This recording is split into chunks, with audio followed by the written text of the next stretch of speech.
Hi, hello, and welcome back to the Novel Universe podcast with me, Dawn, your host.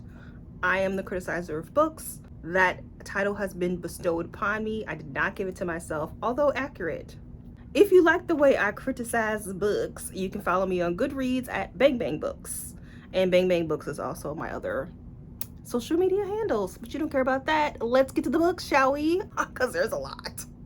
This month, I will be ranking them from booty to not booty. By that, I mean shit to not shit, because I kind of read a lot of shit this month. I don't know why I got the shitstorm this month, but I did.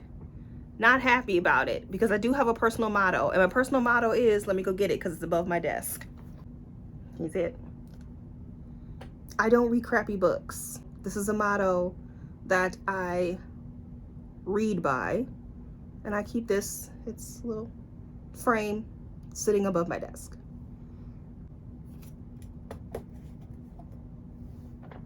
There we go. I don't read crappy books. All right, the first booty book that I read, the booty of the bootiest, is Book of Night by Holly Black. Ashley and I, we do a podcast, as it's the Novel Universe podcast, and we just did this book. And so if you would like to hear our complete thoughts of this book, link will be below. But here is the quick review of what I didn't like. Oh, I gotta start with my 30-second overview, because you probably already know what these books are about. But when you do review books, you gotta say what the book is about, I suppose.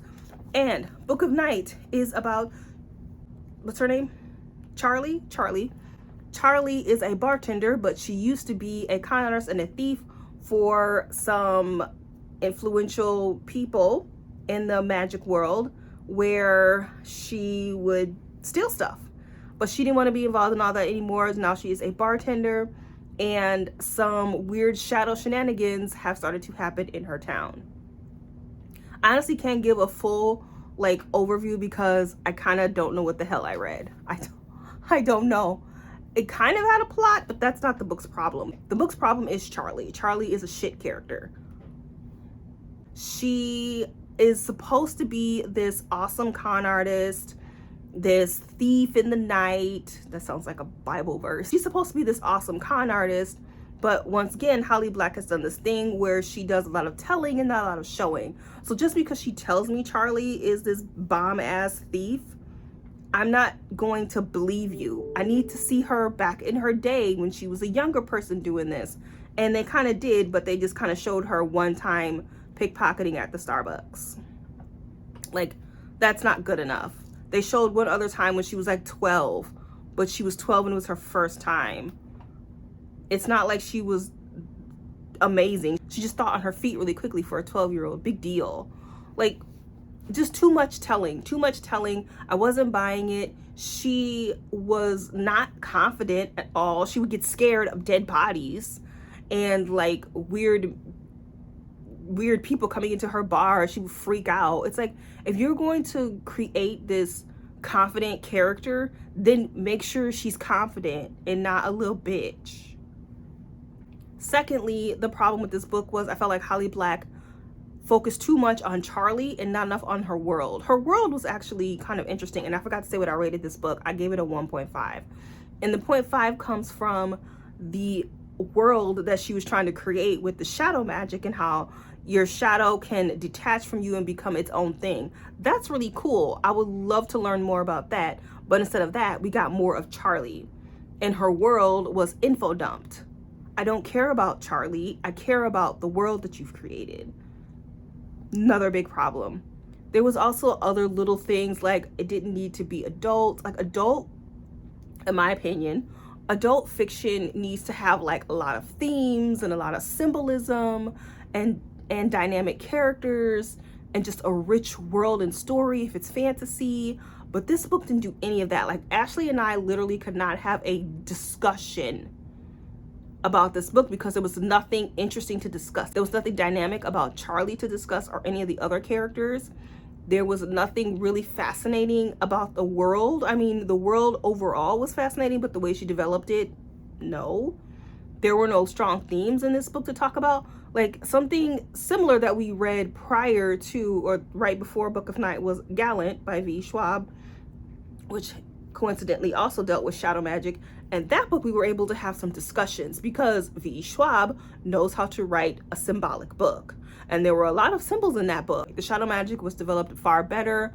Our main character, who was 12 or 14, something like that, was a far better character than Book of Night.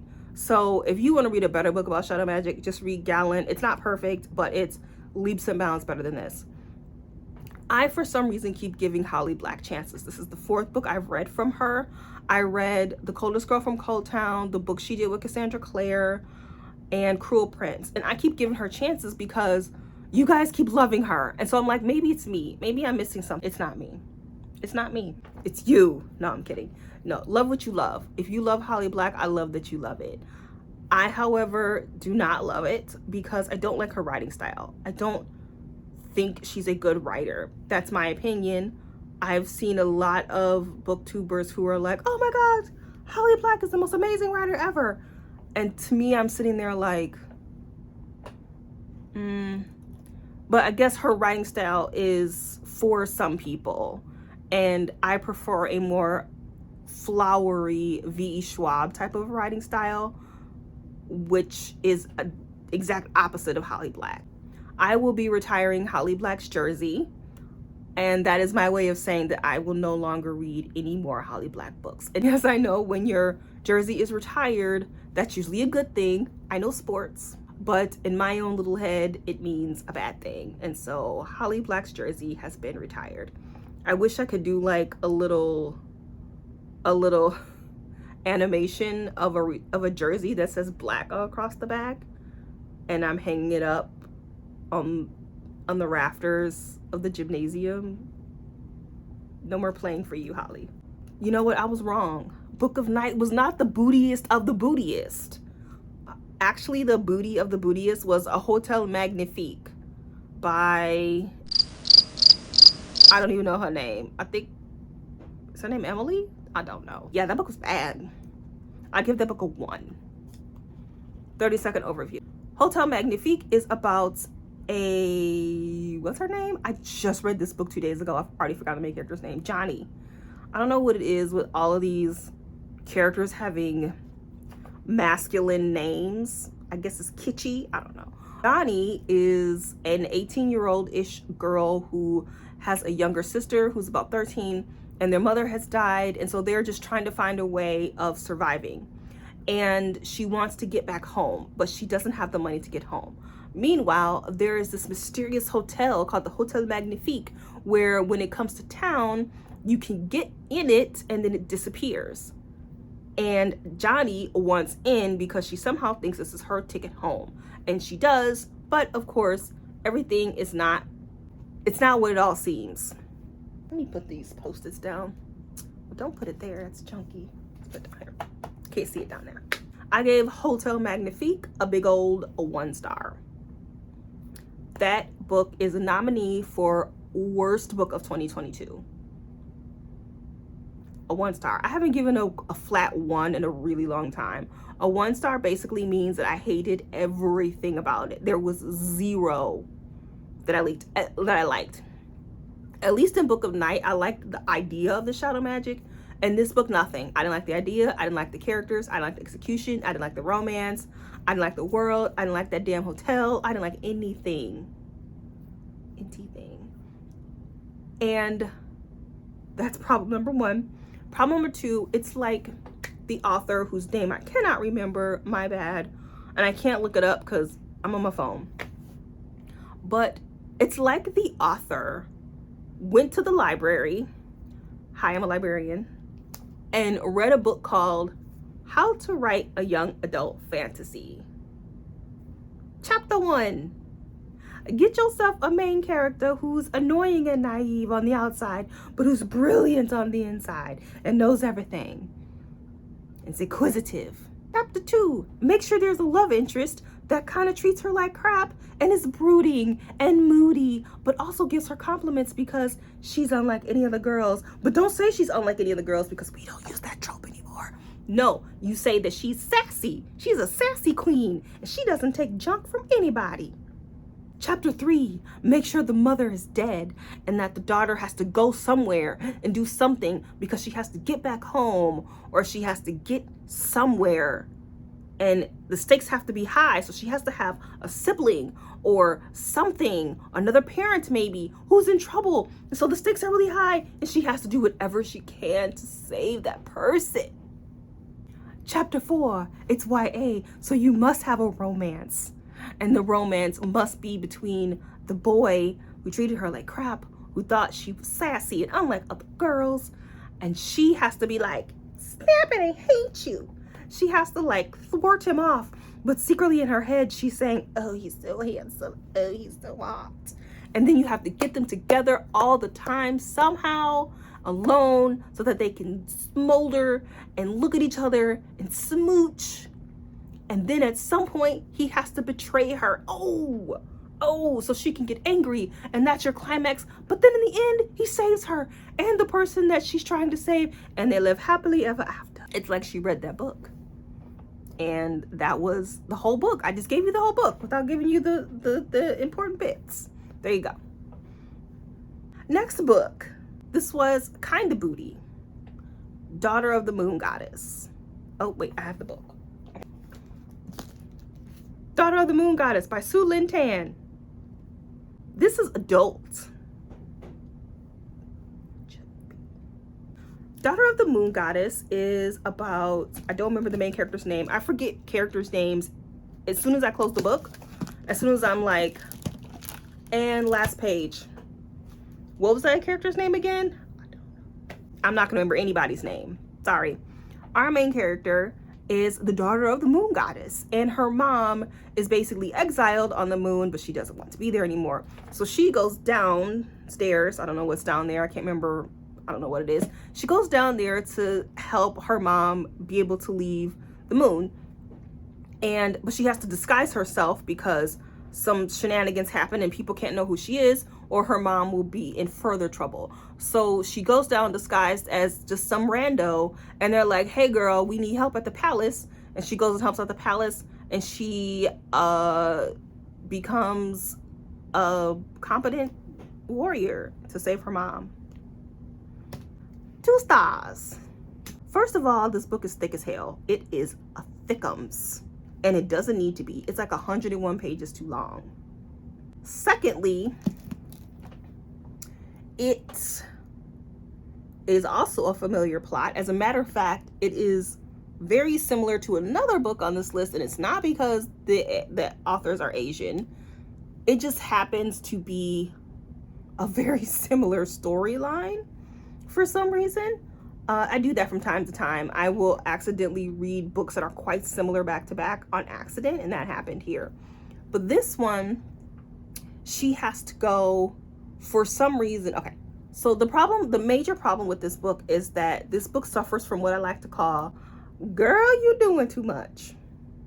And that means that the author had a lot of ideas, and instead of getting an editor that told her, hey, homegirl, you need to cut some of these ideas out, she was like, no, editor, put all your ideas in there and make it work. It didn't work. She has too many ideas. So the first one is, of course, she has to rescue her mom. Formulaic. The second one is she has to go down to the palace, and instead of being a princess, which she's a daughter of a goddess, she has to become a commoner, and she has to learn how to mop. Okay, because that's called growth. And then there's a competition. Well, when you have a book that has a competition, typically the competition is a huge focus. But because this competition lasted a chapter, it was pointless. Then we have a romance with a prince. That, once again, that right there is your whole story. You are in the army.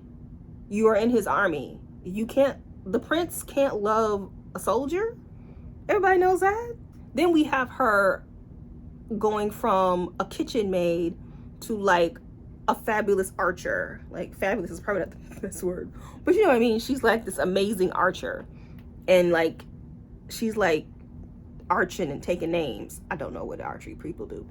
She's awesome. She's amazing.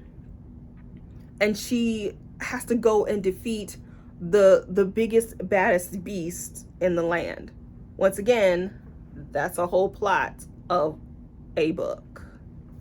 So there's so many storylines here that could have been its own thing, but because the author wanted to do too much, nothing really gets developed, and it's a whole bunch of stuff that was not interesting. So, I mean, if you are new to fantasy, if you want to get into fantasy, I suppose you could read this. I'm not like totally unrecommending it, but if you are an avid fantasy reader, you might be a little bored by this one. Also, this is adult. This is classified as adult fiction. I don't know why. This could have been YA. So if you're picking up this book thinking, ooh, adult fiction, I'm going to be challenged, you're not going to be challenged. You're going to be bored. Next booty, kind of booty book, and this one really hurt my feelings.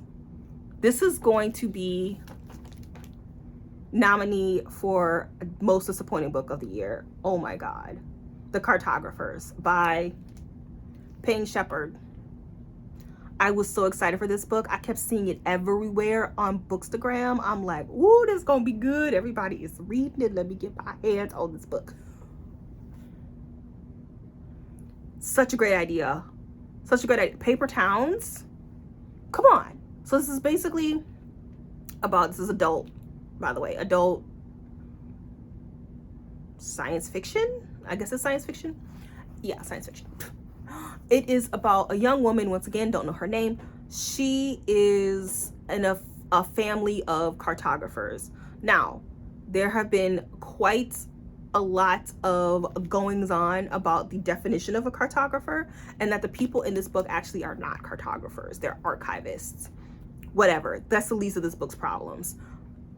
Her mom and dad are cartographers, or they work in libraries that archive maps. And her mother died when she was a baby, but her father works at the New York Metropolitan Museum, I think. The library? No, the library. They work at the New York Public Library. And she used to intern there, but her and her father got into this big argument about a map. They haven't spoken in 7 years. He dies mysteriously, and there is something to do with this map. Come to find out, there are these maps that have, well, all maps, not all maps. Okay, start that over. Map makers would write fake towns in their maps to deter people from copying their map and reselling them. And those towns were called paper towns. If you read Paper Towns by John Green, you probably already knew that. But one of these maps has a paper town, and that's all I'm gonna say because it's spoilers. But anyway, that sounds so cool, right? Paper Towns. It sounded cool. Was it? No. The execution of this book is horrendous. Horrendous. It was just really boring. Really boring. And the motives of the main characters, the two main characters that have motives, were booty. Like, that's why you went through all of this trouble for that. You did all of that for that reason? Okay. Let me look and see.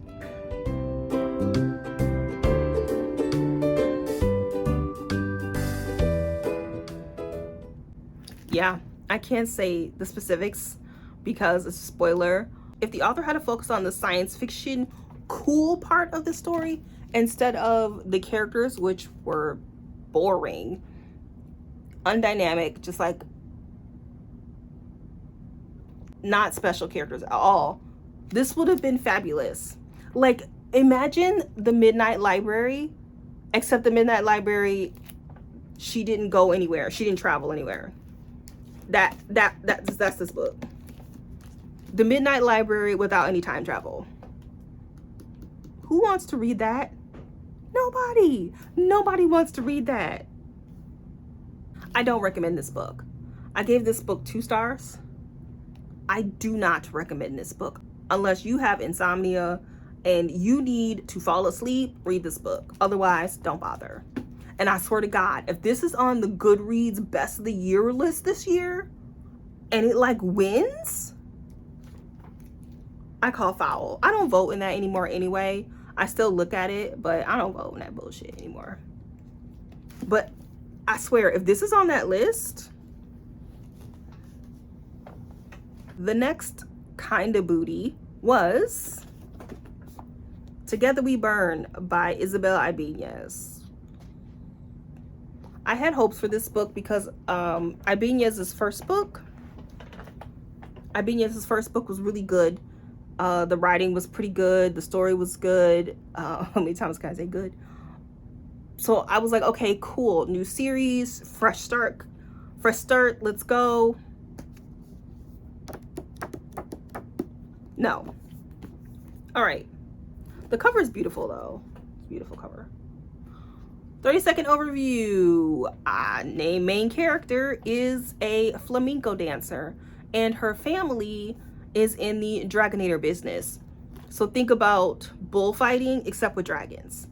But one day her mother is killed by a dragon, and then her father, some years later, her father is hurt. And so she has to take over the family business of, basically they are the owners of an arena, and they run a show of like dragon fighting or bullfighting. But she doesn't know how to ride a dragon. She doesn't know how to do any of that. So she needs someone to help her train to keep the business going. Meanwhile, she thinks that there has been some sabotage with her family business and her dad. And so she has to figure out who's sabotaging her. Sound amazing, right? Because dragons, too bad it's not. Too bad it's not. El problema numero uno is that the main character is toxic. And by the main character, I mean the girl. She needs to be trained as a dragonator so that she can keep her family business going. And so she finds this guy, Arturo. I don't remember his name for some reason. He is a really good dragonator. And so she needs him to train her. And so she goes up to him one day and was like, hey, hi, my name is, I can't remember. Can you train me to be a dragonator? And he's like, no, and walks away. She goes to his house, or she follows. No, she doesn't go to his house. She goes to someone to help her find a new person, but lo and behold, he works there. So she's like, oh, this is kismet. I am going to sit here on this bench, even though you've told me no several times, and I'm going to wait for you to say yes. And her ass sits there on the bench, and he is just looking at her like, bye, bitch. And he leaves her to sit and rot on that bench, but she stays. She ingratiates herself into this man's life until he relents and says yes. And after he does say yes, she decides that she's in love with him, even though he treats her like a piece of shit. Constantly. She decides she's in love with him and that she wants to kiss him, and she gets up on his face and he's like, hey, I don't want to kiss you. She don't care. She's just like, I love you and you're going to kiss me. Then he relents. It's like, he told you no. Like several times he told her no. That was annoying. I didn't like that at all. The other problem with this book is that it's YA. I'm not sure why it's YA, because both characters are over 18. Not by much, but still they're over 18. I think she might be 19 and he might be 20. That's still over 18. But this book is classified as YA, but it seems like the author tried to make it adult or new adult. I don't know. There is a line in here that I thought was a redonkulous to be in YA, and I'm gonna read it as soon as I find it. So in this scene, homegirl has decided that she's in love with Arturo, and he is like, I cannot love you. And so this is what he tells her. Because it isn't about my not wanting you, he shouts. I do, damn it, I do. So stay and talk to me. But if I can't have more, then let me have less. He takes a deep breath. If you can stand to have less, talk to me as a friend might, and please stay. What teenager talks like that? I don't know any adults who talk like that. What the hell is that? Is that supposed to be some bomb-ass love writing? Is that what that's supposed to be? If I can't have more, then let me have less? What does that mean? If you just want to be friends and just say, I'm not ready for a relationship right now, let's just be friends. Just say that, dude. Pretentious. Write your damn story. Stop trying to be cute. Just write your story. This book is highly predictable. I predicted the villain. I predicted their motive. It's just not good. It's not good. I don't recommend it. If you like to read books about dragons, I recommend Rage of Dragons by Evan Winter, or this book. I can't remember the name of it, but it's really good. That's a better book about dragons. Or Serafina by Rachel Hartman. It's a little older, but it's still a good dragon book. This, leave it on the shelf. Next. Now we are getting into the not too booty. I'm just making this shit up as I go. I don't know. But I gave this book a 3. This Fish's Grace by Emily Thede. 30-second overview. This Fish's Grace is about this girl, and she is what her name is, but she is a goddess of some sort who, don't you love how prepared I am for this? She has been chosen at a young age to basically defeat the apocalypse. And she has the gift of touch and you die. So the people who have been chosen, like every 20 years, they choose a girl or a boy to basically defeat the apocalypse that comes every 20 years, and they train. They have to find a mate, and the mate has a specific kind of magic. Or every person, not every person, but every magical person has a different style of magic, if you will. And she finds a mate because she is a conductor. I guess I'm using that right. She can absorb, or she can enhance someone's magic. So she has to find a mate so that the two of them, they get on a mountain, she touches them or do whatever, and then she enhances their magic to defeat the apocalypse. However, every time she finds a mate, she kills them when she touches them. And so everyone's like, false prophet, she's not the real goddess, we're all gonna die. And she has to oh my God, I have to save everybody, because if I don't find a mate, we all die. Overview. Okay. Really good idea. Book is a thickums. Really good idea. This is YA. However, there were some, what I like to call, I have a lot of things that I call, what do I call it? I have a name for it, I swear. It's a huge plot hole that is unredeemable. Irredeemable? I know words. I'm an English major. Usually in books like this, the heroine or the hero has to save the world, and so the stakes are higher. But in this case, she only has to save her island. What is stopping people from going to a different island? To be like, deuces, the apocalypse is coming, I'm going to the neighboring island, bye. That's all they have to do. They could just go somewhere. They could live somewhere else. Why live here if God is going to destroy it? That makes no sense. And I was saying Armageddon, and because I did this in a vlog, a reading vlog. I was calling it Armageddon because for some reason this book was using some Bible references, but they didn't really go anywhere with that, which is a shame. But sometimes it's really cool when books have biblical undertones. But so it's really the apocalypse. But why would you live in a town where the apocalypse is coming every 20 years? I'm gonna move to Canada. I'm gonna move to Mexico. I'm not gonna stay here. Like, that's stupid. So that is A fatal flaw. That's what I call it, a fatal flaw.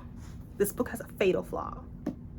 The author tried to fix that by saying, if you leave, you'll be banished forever. Bye, bitch. I don't care. I'm out. Peace. Banish me. That didn't help the cause. So, problem number one. Problem number two is that there are some really interesting characters in this book, but they're underdeveloped. Like, she didn't really utilize the characters well. There was also a really good potential for a villain. So it's kind of, if you watch Game of Thrones, there's kind of a Sparrow character. There's a religious fanatic, and he's got his acolytes, or whatever you want to call them, behind him. And he's like standing in the street like, she's a false prophet. Don't believe her. And people are like, he makes a lot of sense. And he could have been a really good villain for her. But I just felt like that storyline could have been done far better. The romance, sometimes it would be like, hey, and sometimes it'd be like, okay, I'm bored. Like, there was a really cool guy as the lead romance guy, and but it just wasn't consistent. But overall, I do recommend it. The cover is beautiful if you're into covers. Hey, a lot of people read books by covers. Cover is beautiful and they like it on their shelf. It feels, even though this is an arc, it feels like really nice. And I believe it is Italian. It takes place in an Italian type of a city or island. This is how stupid I am. I thought that they were speaking Spanish.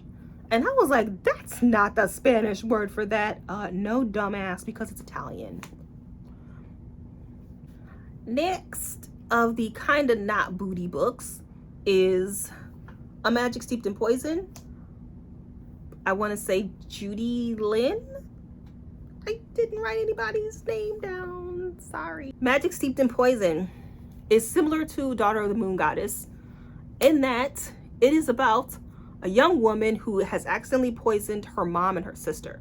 And in order to find the antidote, she has to go to the palace, compete in a tea ceremony type competition so that she can become the master of tea, and that she can probably go to the library and look and find a remedy.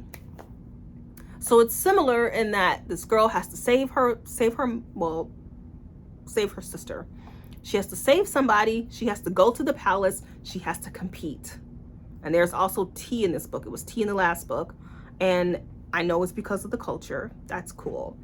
This one, however, focuses more on tea, which makes a Magic Steeped in Poison stand out a little bit more. There's also a love interest. This book is kind of formulaic as well. It is kind of following the old, I must save someone, let me go to the palace, let me compete. Meanwhile, there's this mysterious boy that's catching my eye. He has some other things going on that I need to be aware of. The queen is being poisoned, and I somehow save her because I am really good at tea and poison and all that stuff. Even though I poisoned my mom and my sister, I don't know if I would trust her on the queen. If she did it on accident, she could accidentally kill the queen or whatever. We're not going to talk about that. But it does kind of have some really familiar tropes. That was my problem with it. I've kind of read the story before. So other than that, it's really cute. If you just want something light and cute and you want to learn some more about tea, I do recommend it. Magic Steeped in Poison. Next. And now we are finally getting into the not booty books. These books are actually really good. I don't have freaking author names. What the hell? Am I an amateur? The next book is, what's it called?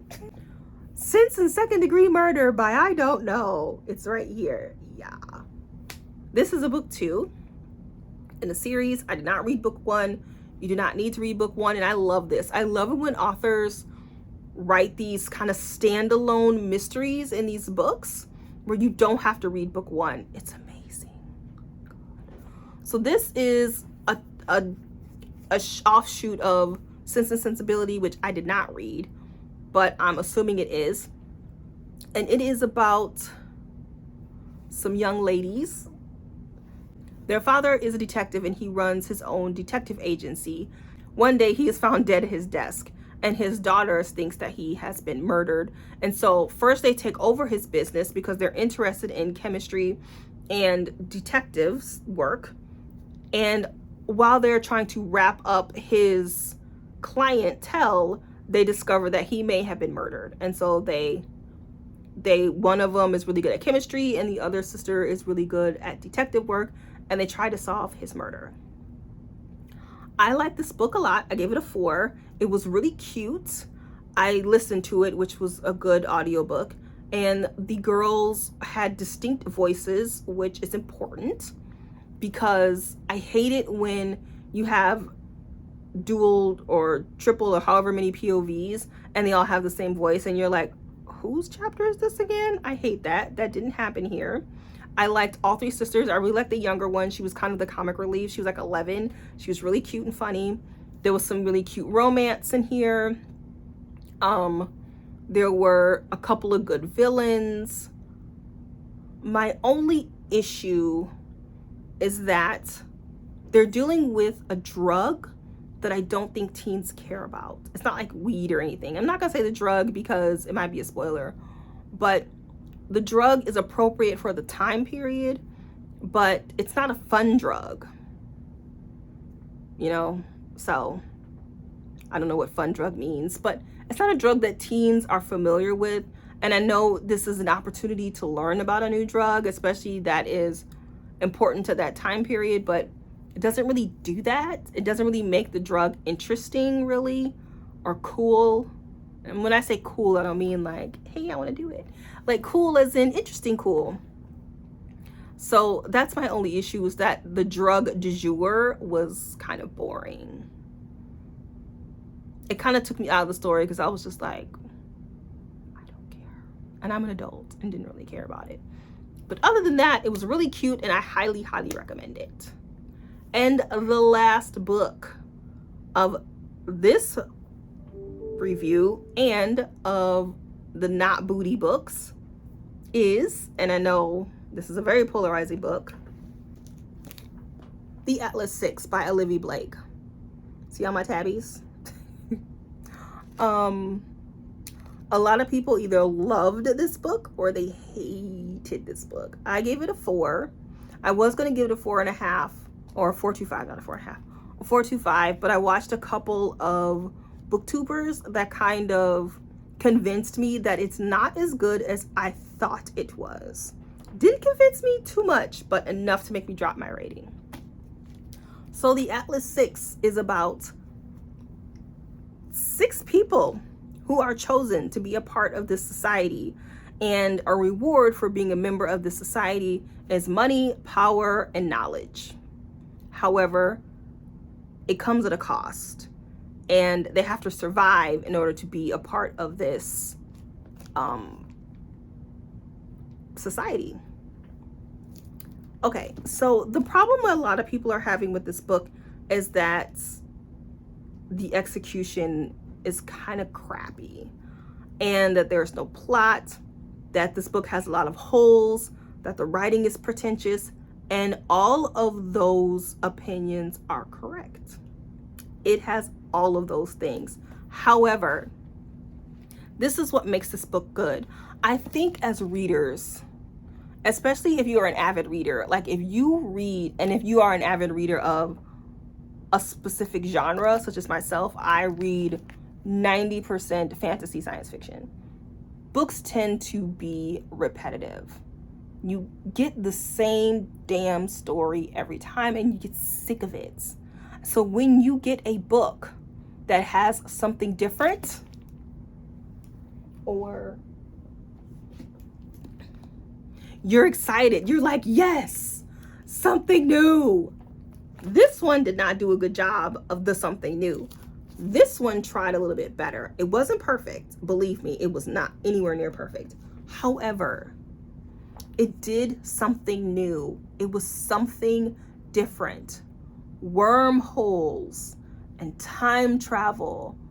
Oh, I mean, no, that's not new, but it's new enough because I don't read a lot of it. So anytime I get something about time travel, I'm like, ooh, yay, something different.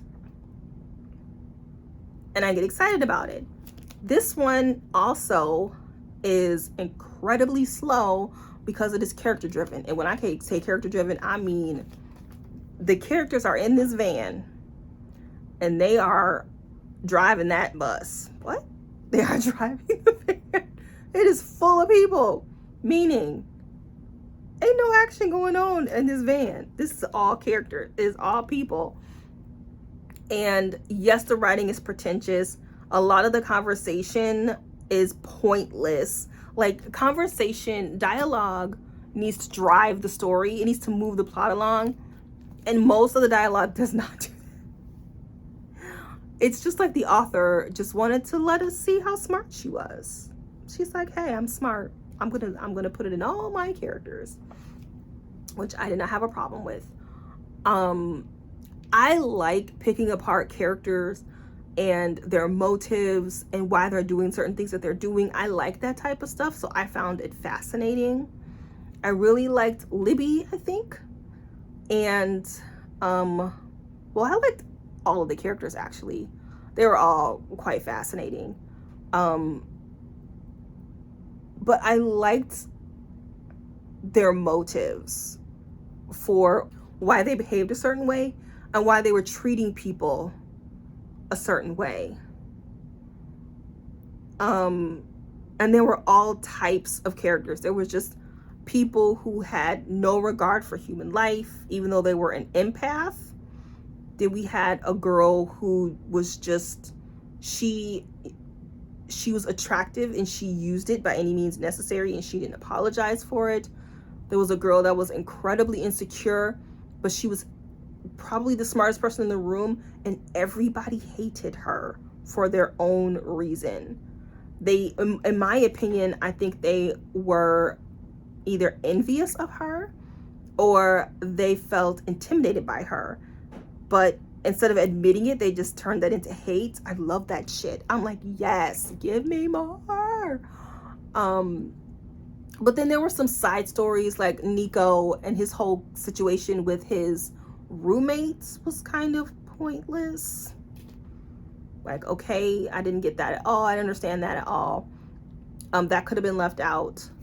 But she gives you enough clues for you to try and figure out what's going on.